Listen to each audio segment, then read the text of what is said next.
So today's video was supposed to be about my why. I wanted to communicate with you about why I'm running for Congress and some of the things that I want to achieve once I'm actually elected to Congress. But given the state of chaos that we are witnessing right now in Afghanistan and the fact that I am an Afghan combat veteran, I thought it was more appropriate that I talk about my experience serving in Afghanistan and then just my general thoughts on what I'm seeing right now.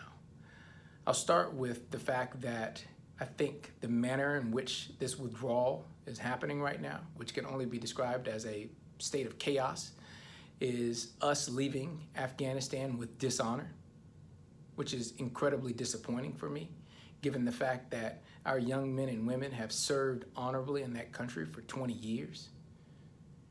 I listened to President Biden's remarks yesterday, and I was hoping that he would come on there and accept responsibility for the state of chaos that we are witnessing right now, but instead he wanted to frame the argument as whether or not his decision to withdraw the troops was right or wrong, which was very disingenuous on his part.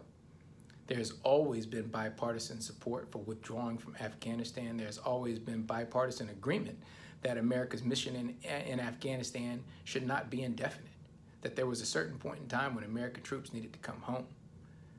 The debate is the manner in which that withdrawal was going to take place.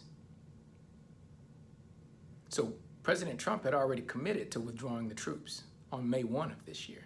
It was President Biden, when he came in, that pushed that date back to September 1, presumably so he could give himself more time to plan a much more organized and orderly withdrawal from that country. Clearly, that time was squandered because we are witnessing chaos, far from order and organization. I served in Afghanistan from August of 2011 until June of 2012. I actually lived with Afghans for 10 months. I was never on an American base while I was there. I lived at police headquarters in Kandahar City. I slept in a tent. I woke up every day and I worked shoulder to shoulder with Afghan nationals to help them rebuild their country. So when I see Afghan nationals clinging to airplanes in mid-flight and viewing that as a better alternative to life under the Taliban regime, is heart-wrenching. It's incredibly disappointing. So what do we do next? How do we move forward? Well, the first thing we can do is we can start by having elected leaders and elected officials that are going to truly lead.